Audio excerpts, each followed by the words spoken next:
2026 বিশ্বকাপে কি দেখা যাবে সেই চেনা দৃশ্য?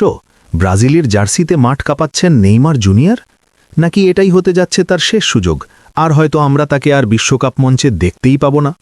ফুটবল বিশ্বের সবচেয়ে বড় এই প্রশ্নের আংশিক উত্তর দিয়ে দিলেন ব্রাজিলের নতুন কোচ কার্লো অ্যানসেলোত্তি। আর সেই আপডেট জানার পর ভক্তদের মধ্যে শুরু হয়েছে নতুন করে উত্তেজনা।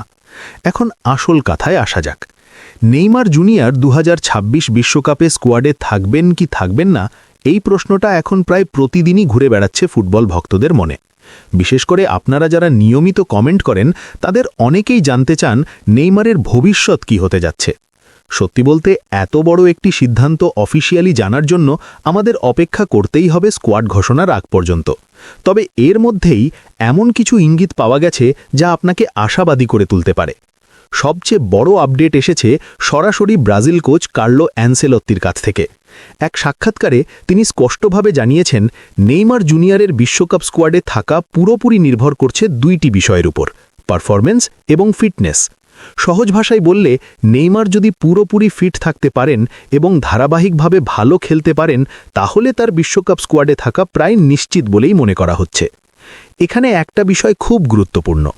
আমরা সবাই জানি সম্প্রতি ইনজুরির কারণে দীর্ঘ সময় মাঠের বাইরে ছিলেন নেইমার, এমনকি অস্ত্রোপচারও করতে হয়েছে তাকে। কিন্তু দারুণ ব্যাপার হচ্ছে, তিনি ইতিমধ্যেই মাঠে ফিরেছেন এবং ফিরে এসে আবারও নিজের সেই পুরনো ছন্দের ঝলক দেখাতে শুরু করেছেন। বিশেষ করে স্যান্টোস এফসি এর হয়ে তার সাম্প্রতিক পারফরম্যান্স অনেকটাই আশার আলো দেখাচ্ছে। তথ্য অনুযায়ী বিশ্বকাপ স্কোয়াড ঘোষণার আগে স্যান্টোসের হয়ে নেইমারের সামনে রয়েছে বেশ কিছু গুরুত্বপূর্ণ ম্যাচ, প্রায় 10 থেকে 12টি। এই ম্যাচগুলোই হতে যাচ্ছে তার জন্য সবচেয়ে বড় পরীক্ষা। যদি তিনি এই ম্যাচগুলোতে ভালো খেলতে পারেন, নিজের ফর্ম ধরে রাখতে পারেন এবং সবচেয়ে গুরুত্বপূর্ণ বিষয় ইনজুরি মুক্ত থাকতে পারেন, তাহলে বিশ্বকাপে তার যাওয়া প্রায় নিশ্চিত বলেই মনে করা হচ্ছে। কার্লো অ্যানসেলোত্তি আরও একটি গুরুত্বপূর্ণ বিষয় উল্লেখ করেছেন। তিনি বলেছেন, নেইমার এখনও পুরোপুরি তার সেরা ফর্মে ফিরে আসেননি, কিন্তু তার মধ্যে সেই সম্ভাবনা এখনও রয়েছে।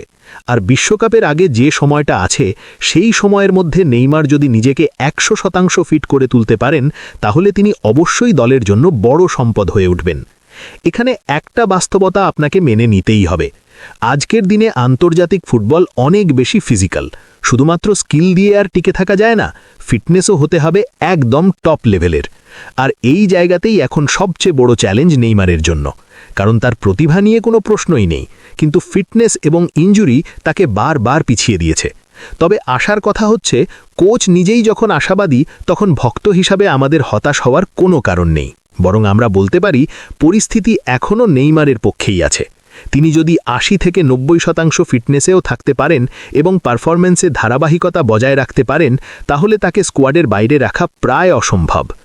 আর একটা বিষয় পরিষ্কার, নেইমার জুনিয়র শুধু একজন খেলোয়াড় নন, তিনি ব্রাজিল দলের জন্য একটি ইমোশন, একটি আইকন। তাকে ছাড়া বিশ্বকাপ স্কোয়াড কল্পনা করাটাই অনেক ভক্তের জন্য অসম্ভব।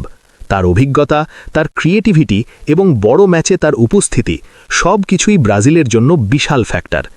সবকিছু মিলিয়ে বর্তমান পরিস্থিতি বলছে, নেইমার জুনিয়রের বিশ্বকাপে যাওয়ার সম্ভাবনা অনেকটাই উজ্জ্বল।